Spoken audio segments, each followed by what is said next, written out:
In part one of this two-part podcast on STIs with doctors Catherine Varner and Robyn Shafer, we covered cervicitis, vulvovaginitis, and urethritis and a general approach to these things. We talked about some key historical things that you need to pick up and tips on communication. We talked about the physical exam and who needs a pelvic exam. We talked about what testing to get for which patients and what kind of testing to get. We talked about specific organisms, including Mycoplasma genitalium. And we talked about empiric treatment, discharge instructions, and treating the partner. In this part two, we're going to talk about the sometimes elusive pelvic inflammatory disease, PID. We're going to fly through some genital lesions like ulcers and such that we should be able to identify in the ED. And then we're going to talk about STI manifestations that are outside of the genitals, like proctitis, colitis, and then we'll finally drive it home with some key take-home pearls from both parts one and part two. Welcome to the Emergency Medicine Cases podcast. I'm your host, Dr. Anton Hellman, bringing you Canada's brightest minds in emergency medicine from EMC Studios in Toronto. EM Cases is part of SREMI, Schwartz-Reisman Emergency Medicine Institute, the nonprofit organization dedicated to improving EM care through research and education. The opinions expressed on this podcast are intended for information and education purposes only and should not be used to diagnose, treat, or prevent any medical condition, nor should they be used as a substitute for medical advice from a qualified practicing physician. Let's start with a discussion on PID. So PID includes endometritis, salpingitis, oophoritis, myometritis, tubo-ovarian abscess, peritonitis, and perihepatitis. That's the Fitz-Hugh-Curtis Syndrome. The reason why I gave you this whole long list is to understand that there is a very wide spectrum of clinical presentations, everything from mild, vague chronic pelvic pain to Fitz-Hugh-Curtis syndrome, that's the one with the perihepatitis, to acute severe pain with intra-abdominal sepsis, to tubo-ovarian abscess, rupture, and even death. And the time course of presentation is typically acute over several days, but more indolent presentations over weeks to months can also happen. Dr. Varner, besides the thankfully uncommon intra-abdominal sepsis, ruptured tubo-ovarian abscess, and death, why is it important to identify and treat PID in the ED? So we're particularly concerned about the long-term effects of PID. So women with pelvic inflammatory disease are at higher risk for infertility and chronic pelvic pain and ectopic pregnancy. So upwards of 10% of women who conceive after pelvic inflammatory disease will have an ectopic pregnancy, which is particularly concerning for emergency physicians. And then why is it missed? I mean, I did talk about how sometimes they just present with mild, vague symptoms. There's this wide spectrum of clinical presentations. But why else is PID often missed in the emergency department? Dr. Shafer? I think there's a few reasons why we miss it, in addition to what you've mentioned. Like many diagnoses in emergency medicine, one reason is we miss it because we don't consider it initially on our differential diagnosis for a patient presenting with their complaint of abdominal pain or pelvic pain or what have you. It's not a diagnosis that's going to become apparent from our routine blood work, urine testing, or even abdominal imaging that we do for many patients with abdominal pain. So if we don't specifically consider the diagnosis of PID and do a pelvic exam with that in mind, we are very likely to miss it. Additionally, it's important for us to remember that PID is not only caused by gonorrhea and chlamydia. If a patient tests negative for gonorrhea and chlamydia and comes in with persistent abdominal and pelvic pain, they may still have a diagnosis of PID. In patients with a diagnosis of PID, approximately 50% of those patients have a positive test for either gonorrhea or chlamydia, which means the other 50% have some other bug that's causing the PID. Additionally, the rise of multi-drug resistant gonorrhea can be a contributor to us missing PID. So if a patient has a diagnosis of gonorrhea and they've been treated for such, but their symptoms persist, they may not actually have been appropriately treated if their infection was multi-drug resistant. So there's a host of factors playing against us, contributing to why we might miss this diagnosis. Let's talk about the clinical diagnosis of PID. We know that it's a tough one to make. It can be often elusive and subtle. Let's start with the diagnostic criteria for PID. And in particular, I'm very curious about the test characteristics for cervical motion tenderness and adnexal tenderness on the pelvic exam. So Dr. Varner, what are the diagnostic criteria for PID? And these are important to know because that's going to trigger us to actually start treatment. So you'll be applying these diagnostic criteria to patients in whom you've excluded other causes of lower abdominal pain. So applying this is appropriate in the setting where you are seeing a sexually active young woman in whom you have excluded other causes of pelvic or lower abdominal pain. So the minimum diagnostic criteria of PID require any one of either adnexal tenderness, cervical motion tenderness, or lower abdominal tenderness. So you can make the diagnosis and presumptively treat these patients with any one of these criteria, but you can increase the specificity of the diagnosis by considering other factors for these patients. So if they are febrile, if they have an elevated ESR or CRP, if you know that they have documented gonorrhea or chlamydia or mycoplasma, those are all going to be things that are going to increase the likelihood that this patient does in fact have PID.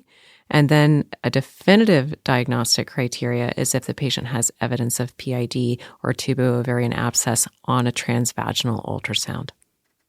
Okay, so that's nice and clear what the diagnostic criteria are. But as I'm guessing, something like an ESR or adnexal tenderness on its own isn't really all that helpful. These are an accumulation of data points that are going to get you past that pretest probability where you're like, okay, this is PID. Dr. Shafer, any comments about the accuracy of these various tests, physical exam or blood tests on the diagnosis of PID and the emerge? So there's not one specific physical exam maneuver or laboratory test that's going to definitively rule in or rule out the diagnosis of pelvic inflammatory disease. We need to look carefully at the clinical diagnostic criteria and then assess all the data points and come up with a likelihood of diagnosis of pelvic inflammatory disease. Is it fair enough to say that there's no single physical exam maneuver or blood test that can definitively rule in or rule out the diagnosis of PID, that we really need to look at the diagnostic criteria and the minimal diagnostic criteria carefully? And if we have enough accumulation of data points to get us to a high enough pretest probability that we can make a presumptive diagnosis of PID and then move forward and go to treatment. Is that fair to say? I agree. All right, Dr. Varner, let's talk about lab tests and imaging more specifically. When it comes to lab tests, there's the white blood cell count, there's ESR, there's CRP. My understanding is that they all have pretty poor sensitivities and specificities. Then there's imaging. Dr. Varner, first, do all patients with suspected PID require a pelvic ultrasound to rule in the diagnosis and to identify tubo-ovarian abscess that would require surgery? What's sort of your threshold for getting imaging in a patient with suspected PID? So I don't use pelvic ultrasound in all patients in whom I suspect have PID. I will use pelvic ultrasound in the patient that has unilateral adnexal pain, which is where I think your bimanual exam is important because it helps guide further imaging. And in those patients, you have increased concern for tubo-ovarian abscess because they have tenderness. I also would consider use of a pelvic ultrasound in a patient who looks sick or is febrile or requiring IV narcotics to maintain pain control. Those would be some indications that I would use to guide my use of diagnostic imaging. Sounds very reasonable. And when it comes to antibiotic choices for PID, those always seem to be changing. The CDC guidelines from 2021 recommend either IV ceftriaxone 1 gram Q24H or IM ceftriaxone 500 milligrams for one dose, depending on the severity of the disease, plus doxycycline 100 milligrams PO or IV, Q12H, plus metronidazole 500 milligrams PO or IV every 12 hours as the first line. Like I said, there always seem to be changing, so it's best to consult your local biogram and guidelines for what antibiotics, but that just gives you an idea depending on how sick they are. Dr. Varner, let's talk disposition. Do all patients with PID need admission? Like, what's your threshold for admission for these patients? Can the patients with mild to moderate PID go home safely? What does the data show us with regards to disposition of PID patients? So in the Canadian setting, most patients are going to be presenting to the emergency department with mild or moderate PID, and the vast majority of these patients are going to be able to go home. And there are some exceptions, obviously, but those patients who have mild to moderate PID, we have good randomized trial evidence to show that there's no difference in their outcomes if they are discharged home with oral treatment versus staying inpatient receiving IV antibiotics. The exception are pregnant patients. So if you have, while very rare, if you have a pregnant patient with PID, that even if their symptoms are mild to moderate, they do need to be admitted to hospital. Okay, so that's a great overview of who might need to be admitted. For sure, every patient who's pregnant with PID, even if it's very mild, needs to be admitted. And then really it's a matter of how sick they are. The mild to moderate ones, most of them can go home. If it's severe, they're probably going to be admitted. All right, Dr. Shafer, let's talk about some specific questions. Let's say a patient has an IUD in place when they get PID. Does that IUD need to be removed in the emergency department? So while the risk for PID associated with IUD use does exist, it's primarily confined to the first 3 weeks after the insertion of that IUD. But if you see a patient presenting to the emergency department with a diagnosis of PID who happens to have an IUD, it does not need to be removed unless there's been no clinical improvement with treatment for PID after about 48 to 72 hours. So at that point, you're worried that the IUD might be an ongoing nidus of infection. At that point, you should consider removing it. So we don't necessarily need to remove every IUD in a patient who we've diagnosed with PID immediately. Correct, unless they're not improving after treatment for several days. Okay, got it. Any other pitfalls or pearls when it comes to PID? We should keep in mind the, not terribly common, but the Fitz-Hugh-Curtis Syndrome. So a patient presenting with right upper quadrant pain and tenderness may actually have perihepatitis because of pelvic inflammatory disease with liver capsular inflammation and irritation. So in a patient you're assessing with right upper quadrant pain and tenderness, if you've excluded the diagnosis of hepatitis or pathology of the biliary tract or gallbladder, we should perform a pelvic exam to assess for the possibility of PID in those patients. Great pearl. And my understanding is that the LFTs are often normal or only very slightly elevated in patients with Fitz-Hugh-Curtis syndrome. Is that right? That's my understanding, yes. Yeah, so that makes it a pretty tricky diagnosis because, liver enzymes are normal. They've got some right upper quadrant pain. The imaging might look perfectly normal as well.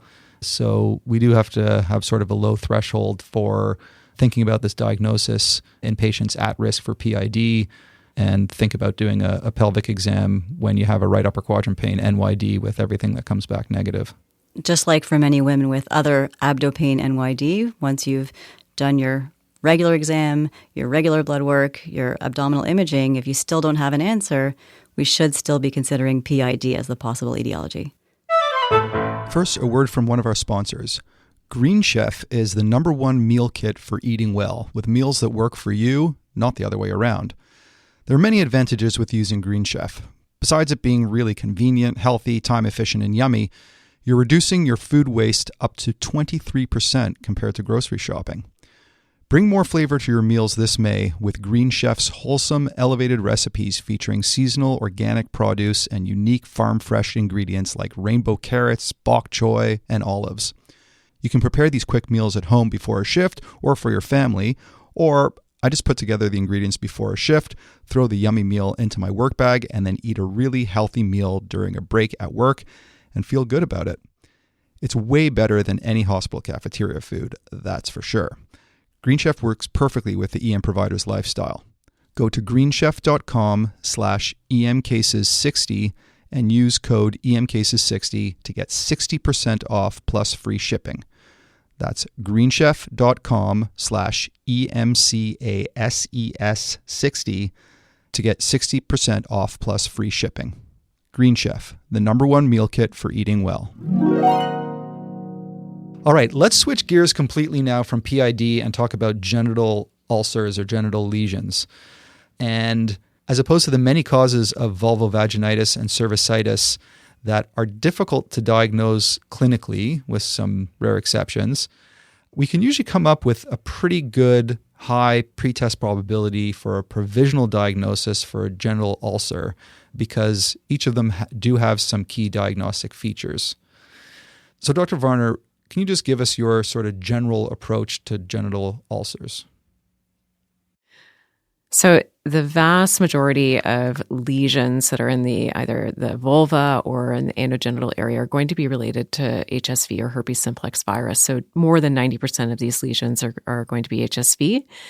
However, if the patient has a lesion that is not characteristic of HSV or is not responding to the typical treatments for herpes, then my differential becomes much more broad. And that's where I think we can offer an approach to emergency physicians for these non-HSV appearing lesions.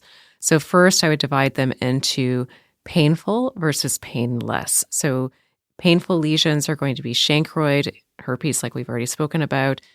Painless lesions are going to be your lymphogranuloma venereum, syphilis, or granuloma inguinale. The next way you can categorize these lesions are whether or not they are solitary or multiple. So the solitary lesions are primary syphilis, so 70% of these lesions are going to be single, LGV, chancroid, or granuloma inguinale. If they're in multiples, those are going to be your chancroid or your granuloma can do that as well. And then finally, the lymphadenopathy is a clue. So if the lymphadenopathy is painful or tender, then it's going to be more likely HSV or chancroid or LGV, whereas syphilis often is accompanied by painless lymphadenopathy. All right, great. So really there's three things to consider.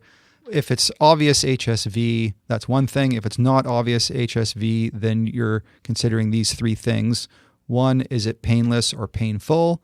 And chancroid is the one besides herpes that's painful. All the other ones are painless. Second, you're determining whether they're solitary or multiple lesions, because something like syphilis, most of them are solitary. Same with LGV. And remember that chancroid and granuloma inguinale can be solitary or multiple. And then thirdly, just to check for adenopathy.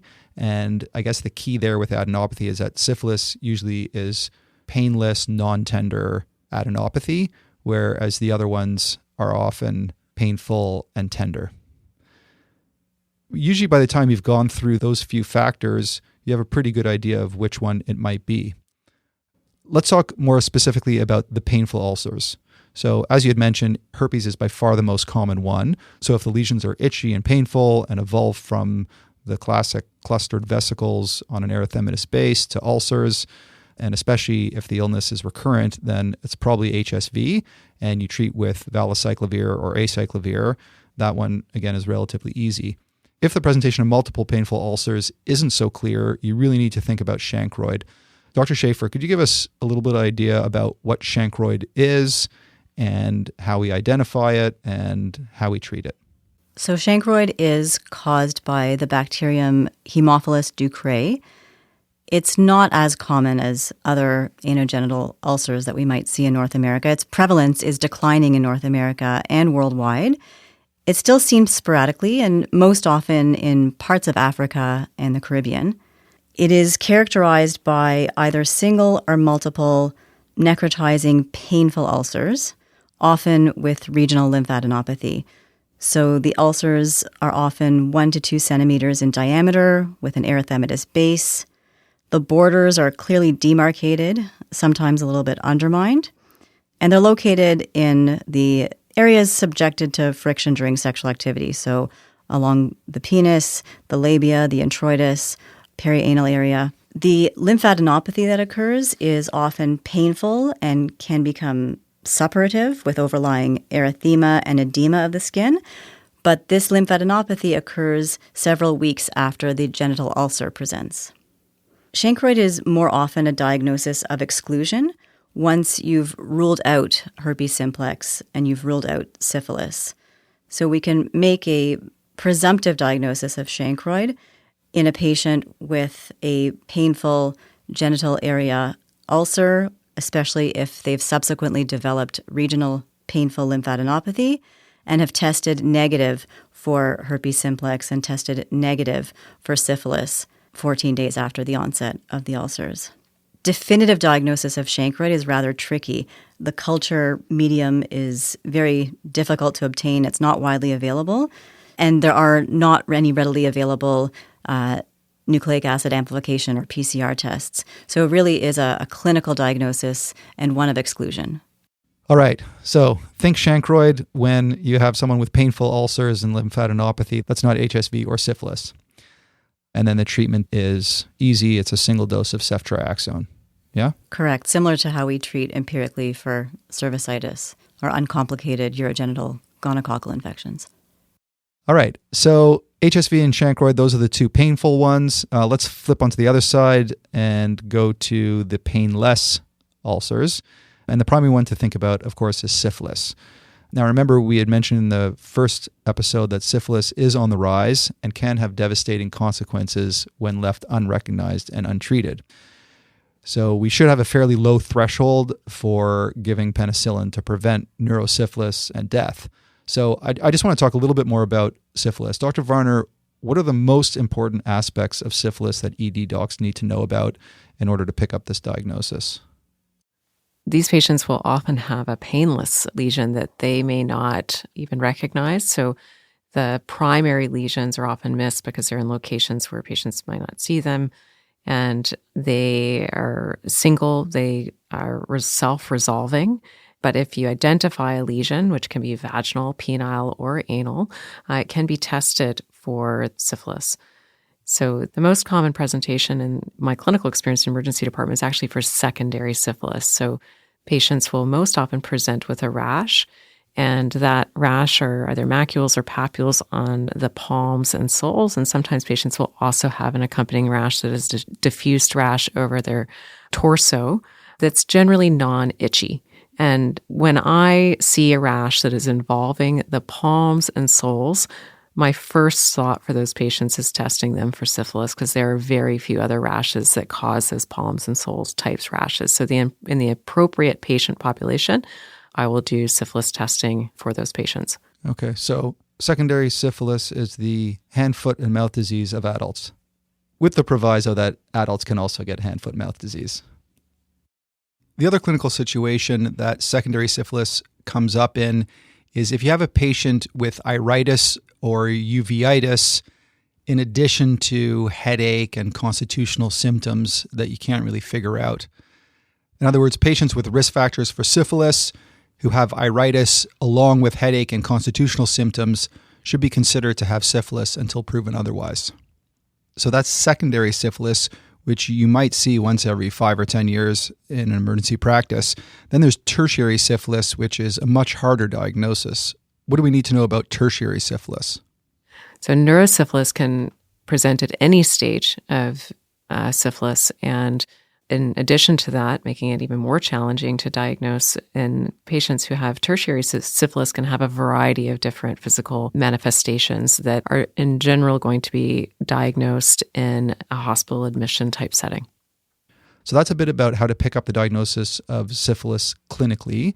Again, primary syphilis, we're looking for a painless ulcer that's indurated with serous exudates. Again, they're usually single. They can be multiple. There's a smooth margin and base. And there's non-tender lymphadenopathy, which is quite common. And then what we're actually more likely to see, because primary syphilis is often missed because the patient doesn't even know they have it because it's painless, we see them come in with the rash on the palms and the soles of the feet, and that's secondary syphilis. Then there's neurosyphilis and tertiary syphilis, which is even more difficult to diagnose, which is usually diagnosed just as an inpatient. I don't think we're really expected to make that diagnosis in the emergency department. Now, we can also identify syphilis simply by knowing who to test. And this will come back to screening for syphilis in anyone with an STI. Dr. Shafer, can you just go over for us who we should be testing for syphilis and what tests we should do? And I'll preempt this by saying it's actually quite complicated because there's a lot of different tests for syphilis, but your simplified approach to who we should test for syphilis and how we should test for them. So who we should test comes down to patients that we're seeing in the emergency department with anogenital ulcerative lesions. We want to do testing on those lesions to determine whether it's syphilis or some other disease. And we're going to be screening for syphilis in patients who have other STIs, either presumptively or diagnosed. In terms of how to test, this is where it gets a little bit complicated. So if you are testing a patient that has an ulcer, there are direct detection methods that can be done on that ulcer itself, whether that's a dark field microscopy, a PCR test, direct fluorescent antibody testing. That will pick up a positive diagnosis early on in the presentation of primary syphilis before any serologic response occurs and before any of the serologic testing becomes positive. There is, of course, the serologic testing, and that's classified based on the antigen to which the antibodies are responding. This is where I've found it got confusing. They're sometimes referred to as non-treponemal versus treponemal serologic tests. So the non-treponemal serologic tests detect antibodies to damaged host cells and possibly also to the treponemes themselves. An example of these non-treponemal serologic tests would be the RPR, or Rapid Plasma Reagent, or the VDRL, the Venereal Disease Research Lab test. These are semi-quantitative assays reflecting the activity of the infection. So in a primary syphilis infection, seroconversion can take a few weeks, so 3 to 6 weeks. So patients with primary syphilis can initially have negative serologic tests with these non-treponemal serologies. So you can get a false negative early on in primary syphilis. And titers will decline over time, ultimately becoming negative after successful treatment or later on in much later stages of tertiary syphilis and beyond. So there can be false negatives later on in the course of illness as well. In terms of the treponemal serologic tests, these detect antibodies to the Treponema pallidum itself, and there are various types. These are reported as either reactive or non-reactive. These also become detectable about 2 to 4 weeks after a primary infection, so they can be falsely negative early on in a primary infection. But these do remain positive even after successful treatment. So you can get a false positive for one of these treponemal serologic tests even after a patient has successfully been treated for syphilis if they don't actively have an infection. So for symptomatic patients, if they have an ulcer, we're going to be doing one of those direct detection tests on the ulcer itself. And for serologic testing for screening, we typically start with a non-treponemal test, and if it's positive, we'll confirm it with a treponemal test. Got it. Okay. So the take-home points there are, first, that syphilis is on the rise. We need to do testing for syphilis on anyone who we diagnose with an STI. Don't forget that. And if you do see an ulcer, you're going to be doing a direct test on that ulcer. And during that time that they have the ulcer, they are very likely to have a false negative blood test, or VDRL. So we need to know about that. And then once they've gotten to a later stage of syphilis, then you want to start with something like a VDRL, and if that's positive, to go on to the treponemal test. That clears up everything about syphilis I've ever wanted to know. I don't think I want to know much more about it, but that's good, because syphilis was one of those things that was always this vague thing that I wasn't exactly sure how to diagnose, when to test, who to test, and how to test. So this is perfect. A word from our sponsor, Metricade, the experts on scheduling systems. Since 2015, I've been using Metricade, the incredible self-scheduling system that has made my life and the lives of my colleagues so much easier. Metricade can really help minimize the drawbacks of shift work we all know so well by not only ensuring equitable distribution of shifts, but also integrating circadian rhythm-friendly recovery time into their algorithms. They minimize my sleep deprivation, which allows me to be a better EM doc on shift. I can take better care of my patients and still have energy left after my shifts to enjoy other aspects of my life. Check out metricade.com/EM cases for more details on how this awesome scheduling system works. I want to move on to LGV, or lymphogranuloma. So now we're talking about painless ulcers, and the primary concern, as we've established, is syphilis, but the other big consideration on the painless side is LGV. So why should emergency physicians care about LGV? So we're seeing more and more clusters of LGV occurrences in Canada in particular. And unfortunately, our patients are also being misdiagnosed as having proctitis and being treated initially with even things like hemorrhoid creams because they're presenting with some discomfort when they're having bowel movements, which then, if untreated, it progresses to symptoms like pain with bowel movements and bloody bowel movements.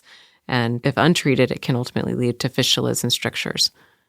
Okay, so one of the reasons why we need to know about LGV is that it can cause proctitis. We need to have it on a differential diagnosis for rectal pain. Anything else about LGV? If patients are at risk of inoculation around the perianal or rectal area with STIs, such as men having sex with men or patients practicing in receptive anal intercourse, they may have a diagnosis of LGV that mimics inflammatory bowel disease. So patient presenting with rectal pain, tenesmus, ulceration, bloody discharge may actually have LGV and be misdiagnosed as inflammatory bowel disease, hemorrhoids, or other more common conditions. That's a great clinical pearl. I think the bottom line is just to remember that LGV commonly presents as proctocolitis and can mimic IBD. Okay, so you might suspect LGV in a patient who looks like they have IBD. How would you test for it and treat for it? So this is a bit tricky because you have to suspect that it's LGV. And so at our site, you have to identify when you're doing your testing on culture that you suspect that this patient has LGV, and then they have to test for it internally in the lab because it is a subtype of chlamydia.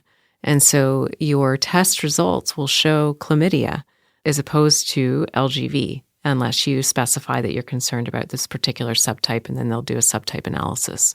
That's a very important detail there. Okay, so if you suspect LGV in a patient who kind of looks like IBD, but they have risk factors for STIs, then you send a swab specifically for LGV because otherwise it might come back as chlamydia, which is not. It's actually a separate thing.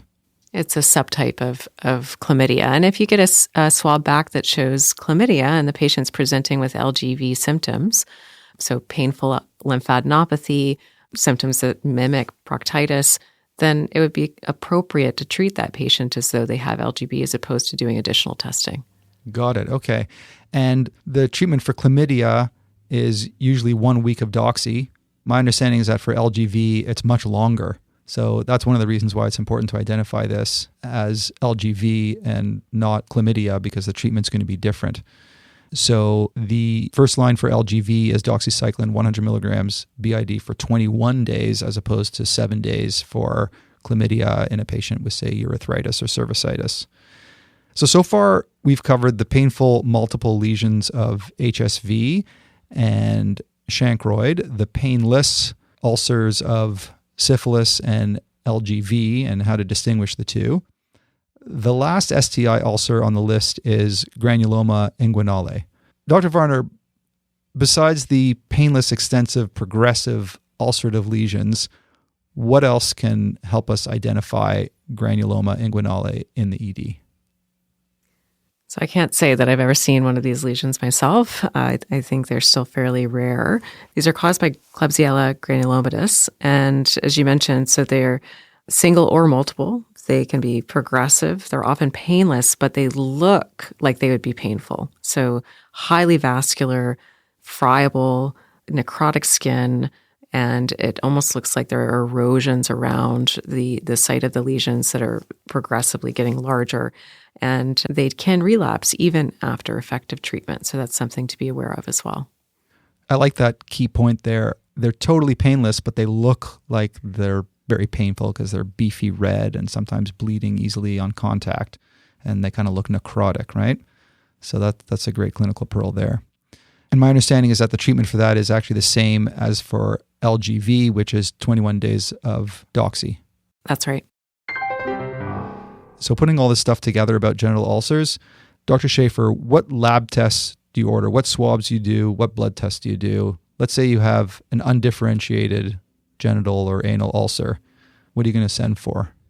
So to investigate the ulcer itself, we're going to be sending off swabs for herpes simplex and direct testing for syphilis. We're going to also follow up with serological testing for syphilis. If there's a question at all clinically about lymphogranuloma venereum, we're going to send off a swab for chlamydia, preferably the NAT, the nucleic acid amplification test, and specify to the lab that we're querying LGV.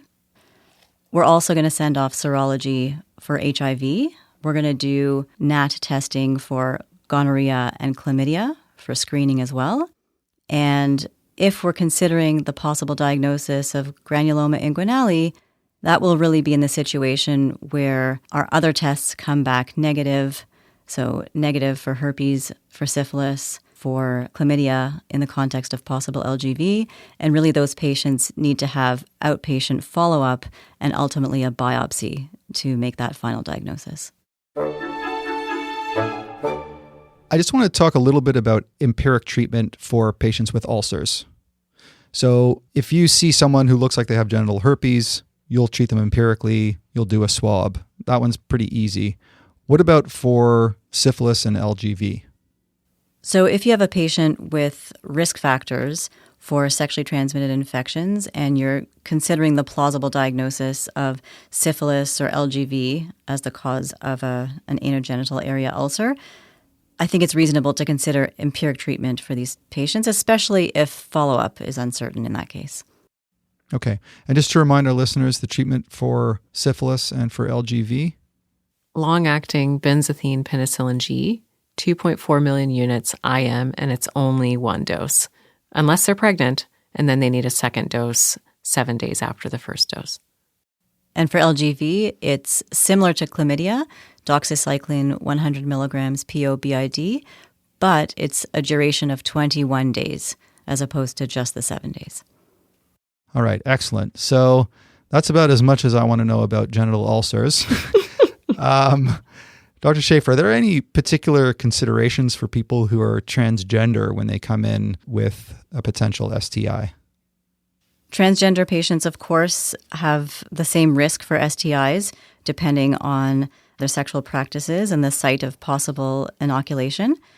But there are some unique considerations. For example, if a patient has had a vaginoplasty using an intestinal graft and comes in with irritative symptoms in this neovagina, it may be related to a sexually transmitted infection, but it also might be related to primary disease of the native tissue, meaning a primary bowel disease, such as adenocarcinoma, inflammatory bowel disease, colitis, or polyps.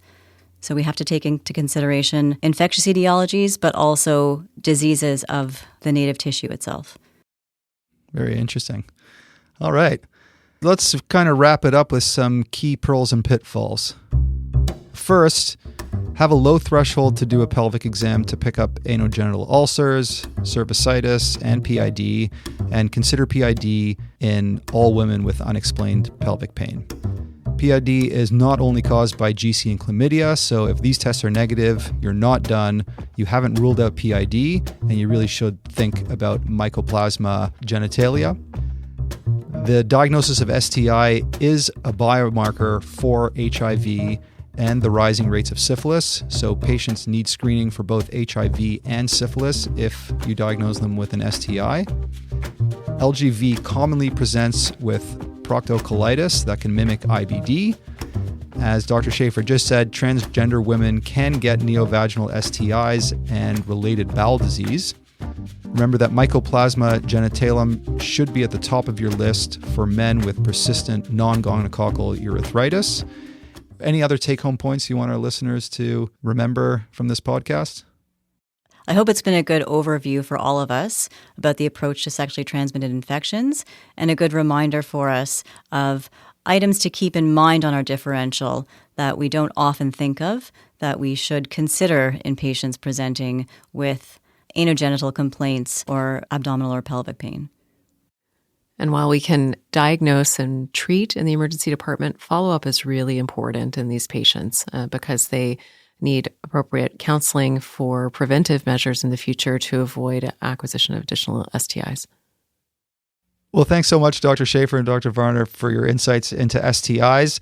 This was a tough topic to cover on a podcast, And I really appreciate all your efforts to try and educate our wider EM community on probably the many, many, many, many STIs that we've all missed in the emergency department. Thanks so much for having me, Anton. Thank you very much.